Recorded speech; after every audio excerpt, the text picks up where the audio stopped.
Hello and welcome to the latest episode of Weekend Winners in association with BetVictor as we preview the pick of the action from Ascot, of course, live on Sky Sports Racing and up at Haydock as well. Joining me are the two lads as usual, Dec and Sam. Good time of things last week, lads. I mean, Sam, both our naps won, but Dec's long shot went in as well, so well done. Yes, two tempting went in at about 12s. I think the old traders were giving us a BetVictor. So, yeah, nice to get a nice one on board and hopefully we can continue the run. Yeah, Sam, hopefully we can continue it as well. Fingers crossed, Nap's been ticking over nicely. Well done, Dec, big price winner. So we can hopefully end the flat season with a real flourish as we come into the sort of autumnal time. Yeah, it feels like that weather-wise all of a sudden, doesn't it? And you were getting drowned at Newbury yesterday, so you know exactly how the weather has suddenly shifted to the autumn, but still so much flat action to get into, though, before we get stuck into the jumps. Now, before we get stuck into our previews, a reminder, as ever, to please do gamble responsibly. Our tips are not guaranteed to win, but we will also do our best to point you in the right direction. Right, we're going to begin up at Haydock with the 1:15, the Group 3 Superior Mile, 3 odds and over 1 mile. Cicero's Gift, the favourite at 18-5. What looks a pretty open contest here, Dec. Yeah, got that South African trader back in again, I see there. Yeah, I'm hoping this is going to be a pretty straightforward race in terms of pace.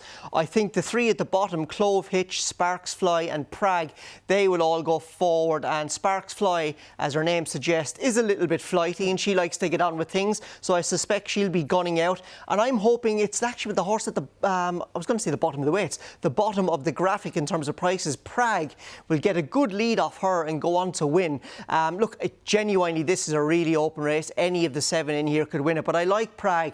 I'm looking forward to seeing him getting back on some ground with some juice in it. And maybe even the drop to a mile could suit him here for the Dylan Cunha yard. He was a former Ballydoyle inmate, but didn't run for Aidan O'Brien. But the Dylan Cunha team picked him up for 10,000 guineas. So they have got a tremendous value buy on their hands already. And he could add to it here. He's been in good form this season. He's run 3 times. Twice at Sandown and once at Goodwood, and with each run he's got better and better. And the race at Goodwood last time out behind the likes of Royal Prospero and those is working out really well. And I just thought he was a little bit sharper. I thought he handled the quicker ground a little bit better. But I'm looking forward to getting him back on some ground with juice in it. I hope Danny Tudhope just allows him to stride on. Follow Sparks Fly. He's got form over further. He's got very good gate speed, and I'm hoping that those two, Sparks Fly and Prague, maybe get a few cheap lengths out of the stalls here and take plenty of catching. 17-2 though, priced about Prague as the outsider of the field of 7 then in this one. So Dec's going for the swing in the first one. Sam, who'd you like? Yeah, trappy, isn't it, this Yes, race? And I think the very. makeup of the 7 runners doesn't make it easy for ourselves. And I'm also coming away from the head of the betting to look at Clove Hitch. 3-year-olds have got a reasonable record in here, and Andrew Balding's horse is really interesting. He's ticking over nicely. I'm going to watch the Newbury run here, and this is an emphatic win. But going back through the form book, the third to Economics at the start of the season, I thought was a really interesting piece of form. She's obviously then finished second at Windsor and then come here and done this in good style. I think the manner of the victory speaks for itself. And I really like her. I think she's really nice. And the run at Sandown, you can definitely forgive. I think that was disappointing, but that came on soft ground. We are, as ever, worrying about the weather, but Haydock on paper looks like it is going to have the best of the weather this weekend. If we can get, I'd like it to be good. I don't mind good to firm either. That actually came on good to soft, but I think she's versatile enough, and I think she's a really intriguing runner for a banging form yard. And I think aside from Ryan Moore, I don't think anyone is riding as well as Oisin Murphy at the moment. He's absolutely flying, and he's really getting a tune out of anything he sits on. And I just felt at the prices, I thought she was well worth a go. She's obviously getting the allowances, and I just thought 3-year-olds have got a fair record in this, and she could upset the apple cart. I looked at a few others. Witch Hunter I thought was good last time out. Holloway Boy you can respect, but 6-1 for me was kind of where I came down on. Also looking away from the head of the market, and yeah, you talk about the weather, how the tables have turned from a north-south divide. You said that before we started recording. Yeah, well, I think we should probably just mention we're recording this Friday morning. I think it's going to be 24 degrees at Haydock today. Yeah. So So I'm hoping the ground is going to dry out. Probably not too much for Prague, but definitely for another couple of horses I fancy later in the show. Yeah, we're in the wrong part of the country therefore as well, as it absolutely hammers itself down outside the studio here. Now, we're all looking away from the head of the market, though, because I am with the aforementioned witch hunter in here. It comes as no surprise to either of you that I'm with him yet again, a horse that I love. He's ever so consistent as well, and that's what I really like. And of course, he's been mixing at the top level as well as Group 2 and Group 3 level. And I sided with him last time out, back to Group 2 level at Newbury in the Hungerford over 7 furlongs. And I thought he had it won, even over the line. I know I had my bias, but I still thought he had it won.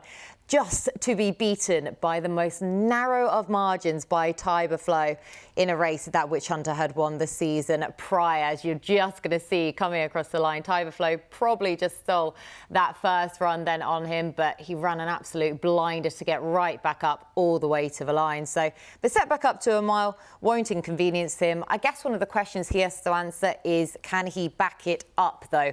Back up in trip again, because of course last year then he didn't quite manage to back up that run on his next start, but hopefully if he's able to do that. The last time we saw him over a mile as well, he was fourth at 40-1 in the Queen Anne behind Charon. Of course, that form just continues to look better and better, and his consistency should hopefully mean that he is able to back up that run as well. And I just think 5-1 is a bit of a steal about Witch Hunter, who's proven at the top level then. So 3 different selections for us in our first race. A great way to start in a 7-runner contest, lads.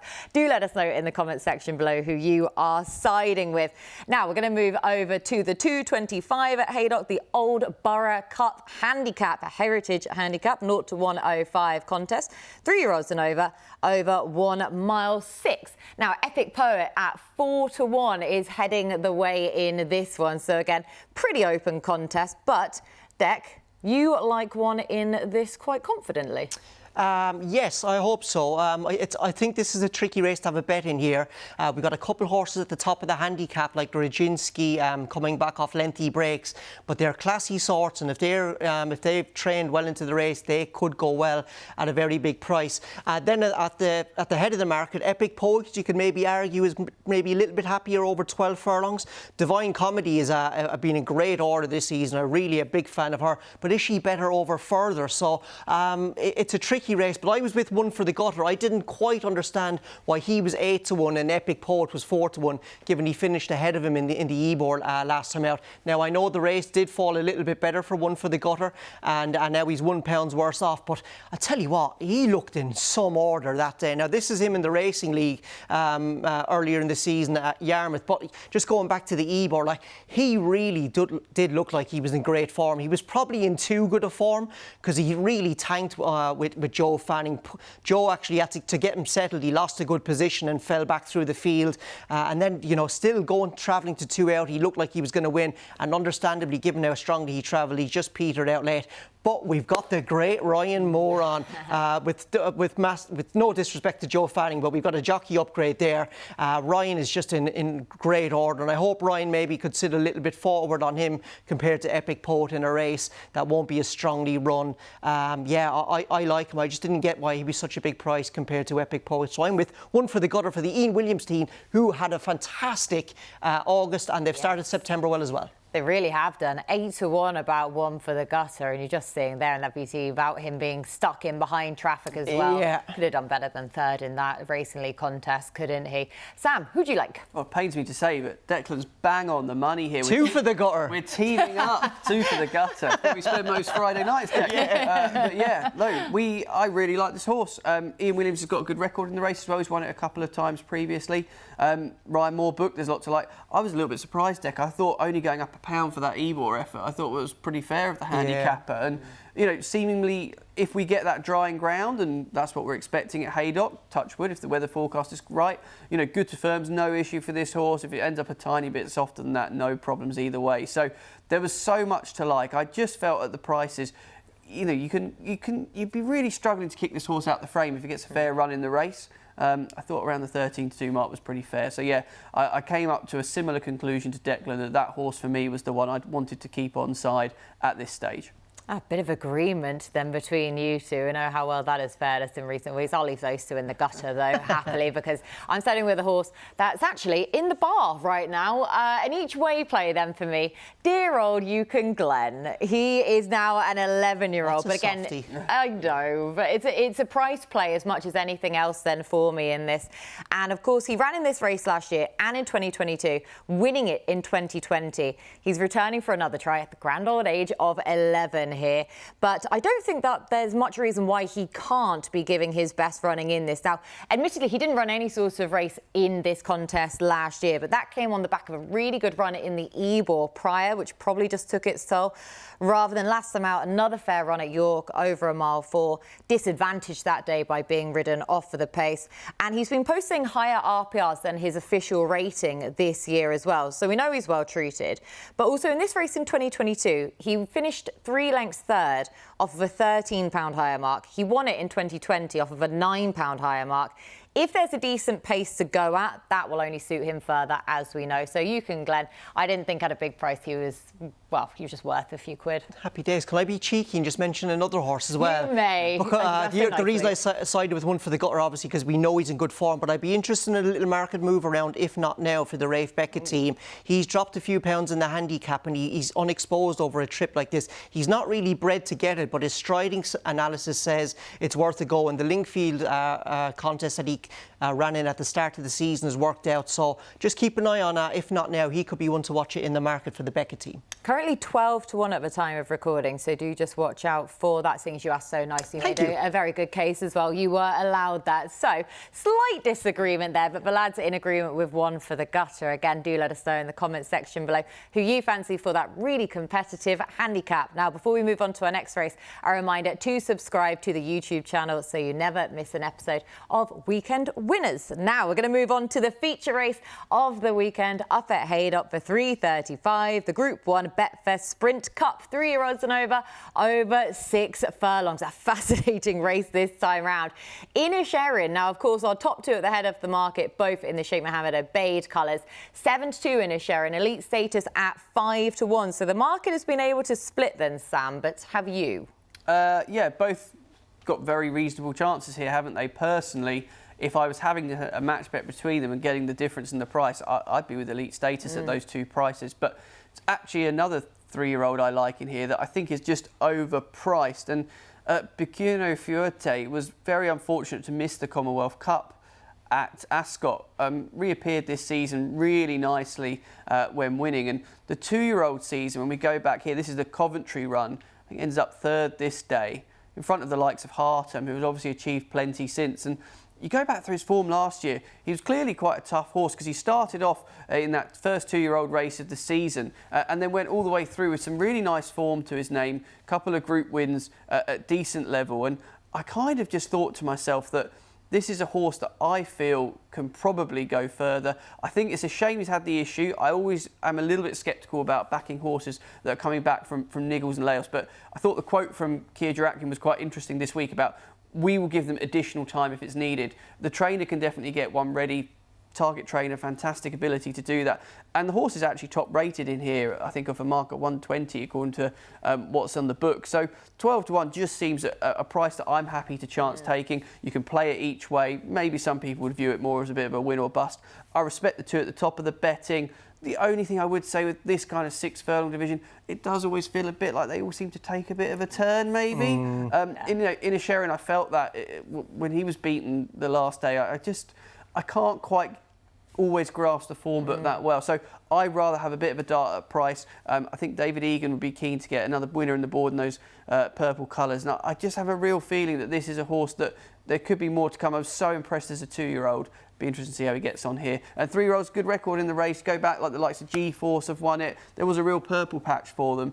Dried up a little bit recently, but there's a lot of quality 3-year-olds in here. Do you think that price will stick at 12s about Bucanero Fuerte, or do you think that will shorten up? Not if he's training well. I think he's the sort of horse, isn't he, that you can see a variety of tipsters putting up overnight because it's just double-digit bet. I always think it does appeal in a race where you're going to have extra places on offer as well. And the market could be key because Amo and the Yard actually landed a couple of bets at Tipperary, I think, earlier in the week. So They clearly know, and they've got a good horse in good order. So yeah, the market could be interesting. And his form was actually boosted as well, wasn't it, by the Jesse Harrington horse, Give Me the Beat Boys, who he beat at Naas under a £3 penalty. Yeah. So I could definitely see the value case for him, absolutely. Yeah, 12-1 at the time of recording. I'm just fascinated to see what that does, because like I say, he is a potential spanner in the works, a lurker then in this division as well. But 12-1, a nice price for now then for Sam. Now, Dec, last week, Antipost, you put up elite status for this race. Surely you're sticking with him then. Well, no, it's a different market. Although I still think he's got a good chance. And if you happen to listen to us and you took the generous offer that the traders gave you, you're sitting on a 15-2 shot. So I'm going to kind of look elsewhere, because I'm happy with the position I have on him. And look, this is a bonkers race. I genuinely think whoever turns up in form, runs the race and gets the best setup is going to win. I can genuinely see 6 or 7 horses winning it. But I just thought it should have been a ring. Was overpriced, but I need the ground to dry up now. I thought he was a good winner this day at Boswell. You can see there he was caught in traffic under Sean Levy. It took quite a while for him to get out, but I just loved the way how he picked up and quickened and lengthened more than anything to get up and win. And this was a day also at Boswell where the stand side rail was a little bit dead, so I think it was a performance worth upgrading. I thought he did incredibly well to get up and win that day. Now, he was second in this race last year, and a replication of that form puts him well in the mix here. And I just think the race could set up well for a closer, which he is. There's speed right across the track. I think Bucanero Fuerte is in 3, and right across to stall 15, which Swing Along is in 15. But I thought there was strength and depth, middle to high, and should it have been a ring is drawn right bang in the middle of that in 14. So I think he'll get a good setup. Now, I'll be honest with viewers, I haven't backed him yet, because I need to see what the ground is doing. I need to get it to at least good ground to have a bet, because he's a quick ground horse. But I think he's a horse that's well capable of running into the frame, and potentially you might even get a bit bigger than 12-1. Yeah, but I like the way you've played this, actually, because we say about, the switching allegiances from the Antipost play. You haven't actually. It's just the fact it's a different market than we were assessing last week. Now 5-1 about elite status. So you're sitting pretty with him, obviously, at a bigger price than with the boost. I know, why am I complimenting? It should have been a ring, now 12-1 with the reform market. He's going to go on to be a stallion, isn't he? Yes. In due course. I'm not sure when. He's got to have about 17 million more runs than he might do. Yeah, and he's a lovely horse. I think from reading in between the lines, he's quite a hard horse to get fit. Like, even after runs, he puts on weight. Wow. He's just one of those horses with a brilliant constitution and a great mind. So typical of Anna Gray's, really. Yeah, and my spirit animal as well puts on weight after doing exercise. Now, we're all looking away, though, from the head of the market. I struggled with this race to start with. It's a great race. It's an absolute scramble, though. But yeah, I just doubt Inisherin and elite status, what the form is worth. And you've both kind of touched on it. The fact that they're solid enough, but when we talk about the 3-year-old sprinting division, I'm just not sold on it. Initially, I had wanted to side with Swing Along at 7-1 there. She's done obviously very little wrong in those last 2 starts. But even with that form looking solid in a weak division, it's still just not the most inspiring. So I'm also hoping something's going to come from left field to put the current top-level sprinting form just into perspective somewhat. So hopefully that horse will be Anaf, who's currently 14-1 shot in here, making his reappearance start on the back of 196 days off the track, but has a very good record fresh, winning on debut, winning on his seasonal debut on his second season, and nearly went 3 from 3 in this run on his reappearance. Now, that was a listed contest at Lingfield over 6 furlongs. He had won the season prior on his 3rd start, but his chance was compromised at the start. It's also compromised at the finish. He was having to give way to a round as well, and I still thought he ran a blinder there. He then went on to Riyadh and he won a Group 2 over 7 furlongs. Reappears here, no issue fresh. Might just be the aforementioned spanner in the works in this division, especially as he just continues to improve with every start as well. So Anaf at 14-1. Again, I'm going for the price play to try and take on the younger horses. We got a horse to follow on the attheraces.com off Ross Ryan at the start of the season. It was Anaf, who he said he could see being better this year and get his Group 1. He's literally, with all of his RPRs, he's improving with every one. So that was handy to have as well. I didn't even know that. Should spend more time on the website, shouldn't I, really, then? Well, there you go. 3 different selections for us in the feature race itself then on Saturday. Again, do let us know who you fancy for that Group 1 in the comments section below. Now, we're going to leave Haydock to one side. We're going to head back down south to Ascot, of course, live on Sky Sports Racing. And we're going to look at the 210. Now, this is the Chapel Down Stakes, Heritage Handicap for the 3-year-olds over a mile 4. French Duke, 3-1 favourite. Deck, I hear rightly that you are a fan. Yes, I am a fan. I'm a big fan of this horse. It wouldn't be a surprise to me now if he went on next year and developed into a Group 3, Group 2 kind of animal. He's by Sea the Stars. He's got a nice pedigree, but he's just a big boy, and you can see why he's taken plenty of time to come to himself. But he's run, I think, has he run 3 times this year? Newbury, Royal Ascot, and then at Goodwood. But this was his run at Royal Ascot, which was incredible. For a start now, look how keen he was here under James Doyle. You'll see his head go up in the air now any minute. He was just bonkers keen, you know. I think the atmosphere, the whole lot, just probably got to him that day. And then things went from bad to worse, because not only that, he was trapped out wide, coming up Swindley bottom there with no cover. As you can see, he's probably settled down a little bit, but maybe just racing a little bit too much still in James Doyle's hand. Then things got even worse, because he ended up about 7 or 8 wide going into the third at Royal Ascot. But look here, he still manages to pick up, and he puts himself in with a winning shout around 2 out. But look, understandably, he weakens out of the equation late, but it was just a run that suggested to me he's a horse with an awful lot of talent. Now, they did stick a hood on him when he went to Glorious Goodwood, and he managed to win a handicap there. And I just thought the way the race panned out, you know, I think he did very well to win, because I think number 1 that day with the hood on, they just wanted to get him back and get him to run his race the right way around. It meant he got too far out of his ground, but to pick up the field like he did, I thought was an incredible performance. And the reason that you could top that performance as well, the front 2 were clear, but that was the same day as the Sussex Stakes, and now there were different run races over different trips, but he was quicker from 2 out, carrying 3 pounds more than Notable Speech was in the Sussex Stakes, which just suggests the touch of class that he has. The big worry now on Saturday is the ground, but he's a big horse, and on the distaff side of his pedigree, there are plenty of soft ground winners, so if he does handle it, I think he'll take a bit of beating. I said you were a fan. I didn't think you were going to be this much. That is just literally ticking every box there as we've just run down. Yeah, I like some. I can tell, yeah. And the fact that, how has he even got home as well as he has done, literally only folding in the final sort of 100 yards or so, considering he was like a Pez machine earlier on then, French Duke, in that contest at Ascot. So back there to rewrite the wrong, but in a hood this time. Sam, who do you like? I really like one in here. It's not French Duke, who I think will surrender favouritism on the day to the Reverend. I really, really like this horse. You mentioned the ground deck. You're going to need horses that can swim at Ascot on Saturday. Got racing on Friday.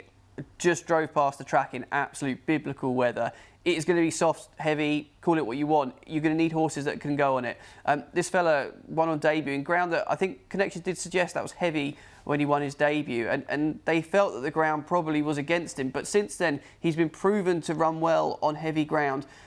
Go back to look at the run at Thirst. That was his seasonal reappearance. The winner of that race is now rated, I think, something like 100, having won the Clipper Logistics Handicap 4 Clipper up at York recently at the Ebor meeting. And I just think the form of that is very, very interesting. I suppose was a shade disappointing, you could say, at Hamilton when finishing second to a newcomer, but was having to give weight away as a winner. This horse is intriguing here off this mark. The pieces go on. William Haggis has won this race a couple of times, I think twice in the last 3 years. Looks like this has been lined up. David Probert takes the ride, and I'm just massively keen on him. I think, what are we now, 6-1? Yeah. I'd be staggered if this doesn't go off favourite. I'm pretty confident. It's going to be, I'll reveal now, it's going to be my nap of the weekend. I think, and Deck, I really like French Duke, but the ground is a massive concern for me. I've got a horse here that I know will handle it.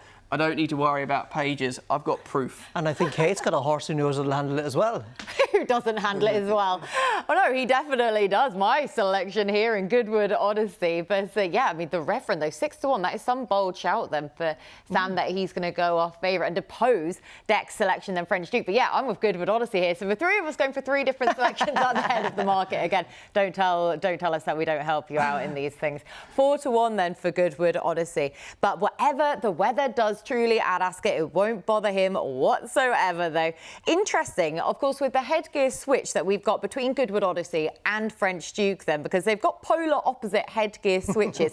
French Duke, the fitting of a hood last time to help him settle. Goodwood Odyssey, the fitting of a blinkers last time out just to help him sharpen him up. Both of these two now heading back to Ascot. I would rather Goodwood Odyssey, though, just to take better to the track. I'm concerned, not to keep sticking the dagger into Dec here, I'm concerned about French Duke back over the same course and distance. The atmosphere won't be the same, of course, as when he faced it previously, but with that downhill start over the same course and distance, rather than Goodwood last time out for French Duke, uphill start, it just gave him the chance to get into the rhythm, to breathe and to really relax then. So I'm slightly concerned for him about that. I think they're both really well handicapped, clearly, but perhaps just a couple more pound then for Goodwood Odyssey back at this track then, and hopefully likely to go forwards again.